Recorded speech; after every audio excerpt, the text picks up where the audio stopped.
Welcome back to Jini's happy plates. ഇന്ന് നമ്മൾ വളരെ ടേസ്റ്റി ആയിട്ടുള്ള മട്ടർ പനീറാണ് ചെയ്യാൻ പോകുന്നത്.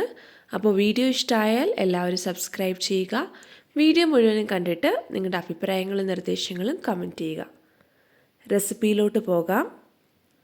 മട്ടർ പനീർ ഉണ്ടാക്കാൻ വേണ്ടി നമുക്ക് ആദ്യം ഒരു കടായി ചൂടാക്കാൻ വേണ്ടി വെക്കാം. ചൂടായ കടായിലേക്ക് 1 ടേബിൾ സ്പൂൺ റിഫൈൻഡ് ഓയിൽ ചേർത്ത് കൊടുക്കാം. ഇതിന് പകരം ബട്ടറോ ഗീയോ ചേർക്കാം. അതിൻ്റെ കൂടെ തന്നെ 5 വെളുത്തുള്ളി, 1 ഇഞ്ച് നീളമുള്ള ഇഞ്ചി, 2 പച്ചമുളക് ഇത്രയും അരിഞ്ഞത് ചേർത്ത് കൊടുക്കാം. അല്പം വലിയ പീസായിട്ട് ഇട്ടാലും കുഴപ്പമില്ല, നമുക്കിത് അരച്ചെടുക്കാനുള്ളതാണ്. ഇനി ഇത് ഒന്ന് റോസ്റ്റ് ചെയ്തെടുക്കാം. ലൈറ്റായിട്ട് റോസ്റ്റായി വന്നതിന് ശേഷം നമുക്കൊരു മീഡിയം സൈസ്ഡ് സവാള ഇതിലേക്ക് ചേർത്ത് കൊടുക്കാം. സവാള ചേർത്ത് കൊടുത്തും ഒന്ന് റോസ്റ്റാക്കി എടുക്കാം. കളറൊന്നും മാറേണ്ട ആവശ്യമില്ല, ഒന്ന് വാടി വന്നാൽ മാത്രം മതി.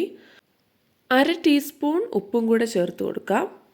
നന്നായിട്ടൊന്ന് ഇളക്കിയെടുത്തതിന് ശേഷം 10 കാഷ്യൂ നട്ട്സും 1 മീഡിയം സൈസ്ഡ് തക്കാളി അരിഞ്ഞതും കൂടെ നമുക്കിതിലേക്ക് ചേർത്ത് കൊടുക്കാം.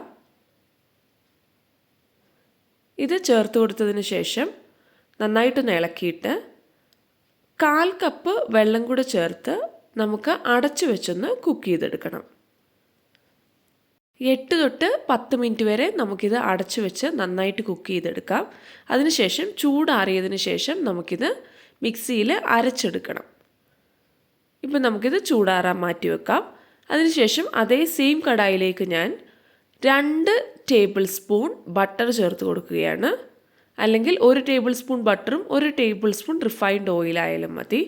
അതിലേക്ക് 1 ചെറിയ കഷ്ണം പട്ട, 2 ഗ്രാമ്പൂ, 1 ഏലക്ക, 1 ബേ ലീഫ് ഇത്രയും ഇട്ട് റോസ്റ്റാക്കി എടുത്തതിന് ശേഷം 1 മീഡിയം സൈസ്ഡ് സവാള ചെറുതായിട്ട് അരിഞ്ഞതും 4 തൊട്ട് 5 വരെ വെളുത്തുള്ളി ചെറുതായിട്ട് ചോപ്പ് ചെയ്തെടുത്തതും നമുക്ക് ചേർത്ത് കൊടുക്കാം. ഇത് നന്നായിട്ട് റോസ്റ്റായിട്ട് എടുക്കണം. മുൻപ് നമ്മൾ ചെയ്തതുപോലെയല്ല, ഇതിൻ്റെ കളറൊക്കെ ബ്രൗൺ കളർ ആവുന്നിടം വരെ നന്നായിട്ട് റോസ്റ്റാക്കി എടുക്കണം. ഇപ്പോൾ ഇത് ഗോൾഡൻ ബ്രൗൺ ആയിട്ടുണ്ട്. നമുക്കിതിലേക്ക് പൊടികൾ ചേർത്ത് കൊടുക്കാം. 1/4 ടീസ്പൂൺ മഞ്ഞൾപ്പൊടി ചേർത്ത് കൊടുക്കാം.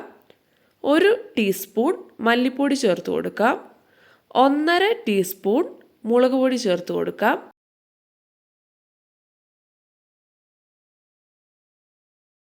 1/4 ടീസ്പൂൺ ഗരം മസാലപ്പൊടി ചേർത്ത് കൊടുക്കാം.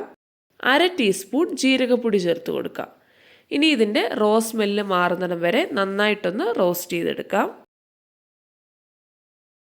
നന്നായിട്ട് റോസ്റ്റായി വന്നതിന് ശേഷം നമ്മൾ മുൻപ് അരച്ച് മാറ്റി വെച്ച നമ്മുടെ ഒനിയൻ ടൊമാറ്റോ കാഷ്യൂനട്ട് പേസ്റ്റ് ഇതിലേക്ക് ചേർത്ത് കൊടുക്കാം.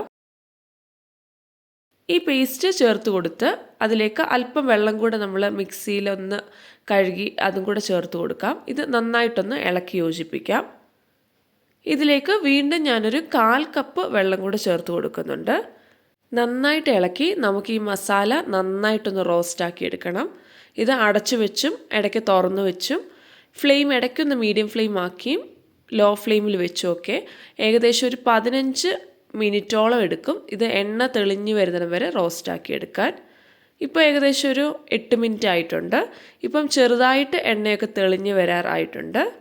ഇപ്പം കണ്ടില്ലേ, മുന്നത്തേതിലും കളറിലും മാറ്റം വന്നിട്ടുണ്ട്. ഇനി കുറച്ചുകൂടെ നമുക്ക് എണ്ണ തെളിഞ്ഞു വരണം. ഒന്നുകൂടെ ഒന്ന് ഇളക്കി കൊടുത്തിട്ട് അല്പനേരം കൂടെ വെക്കാം. ഇപ്പോൾ ഇത് നന്നായിട്ട് റോസ്റ്റായിട്ട് വന്നിട്ടുണ്ട്. കളർ കാണുമ്പോൾ മനസ്സിലാവും, നല്ല കളർ ചേഞ്ച് ആയിട്ടുകൊണ്ട് എണ്ണയൊക്കെ നന്നായിട്ട് തെളിഞ്ഞു വന്നിട്ടുണ്ട്. ഇനി ഇതിലേക്ക് 1/2 കപ്പ് ചൂടുവെള്ളം ചേർത്ത് കൊടുക്കാം.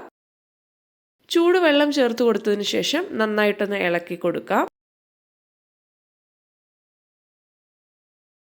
ഇനി ഇതിലേക്ക് നമുക്ക് മട്ടർ ആഡ് ചെയ്ത് കൊടുക്കാം.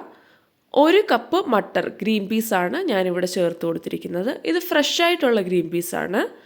അവൈലബിൾ അല്ലാത്തവർക്ക് നമുക്ക് ഫ്രോസൺ ഗ്രീൻ പീസും ചേർത്ത് കൊടുക്കാവുന്നതാണ്. 1 കപ്പ് ഗ്രീൻ പീസ് കൊടുത്ത് നമുക്ക് നന്നായിട്ടൊന്ന് ഇളക്കി കൊടുക്കാം. ഫ്രഷ് ഗ്രീൻ പീസ് ആണെങ്കിലും ഫ്രോസൺ ഗ്രീൻ പീസ് ആണെങ്കിലും അധികം വേവില്ല. അടച്ചു വെച്ച് ഒരു 5 തൊട്ട് 8 മിനിറ്റിനുള്ളിൽ തന്നെ വെന്ത് കിട്ടും. 1/2 ടീസ്പൂൺ ഉപ്പും കൂടെ നമുക്ക് ചേർത്ത് കൊടുക്കാം. ടേസ്റ്റ് നോക്കിയിട്ട് ഉപ്പ് ആവശ്യത്തിനനുസരിച്ച് ചേർക്കാം. ഞാൻ മുൻപ് ചേർത്ത് കൊടുത്തത് സോൾട്ടഡ് ബട്ടർ ആയിരുന്നു, അതുകൊണ്ട് തന്നെ എനിക്ക് അല്പം ഉപ്പ് ചേർത്താൽ മതി. ഇനി നമുക്ക് പനീർ ചേർത്ത് കൊടുക്കാം. 200 ഗ്രാം പനീറാണ് ഞാനിവിടെ എടുത്തിരിക്കുന്നത്. പനീർ ചേർത്ത് കൊടുത്ത് നമുക്ക് നന്നായിട്ടൊന്ന് ഇളക്കാം.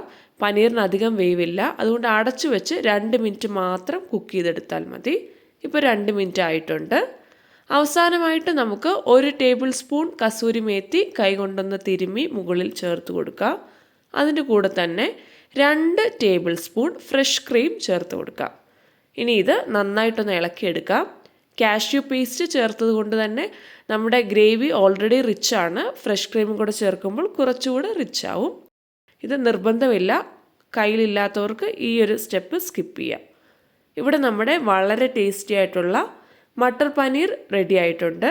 എല്ലാവരും ട്രൈ ചെയ്ത് നോക്കുക. ചപ്പാത്തിയുടെ കൂടെയും നാനിൻ്റെ കൂടെയും റൊട്ടിയുടെ കൂടെയും ഒക്കെ കഴിക്കാൻ പറ്റുന്ന വളരെ ടേസ്റ്റി ആയിട്ടുള്ള റെസിപ്പിയാണിത്. എല്ലാവർക്കും ഇഷ്ടമാകും. താങ്ക്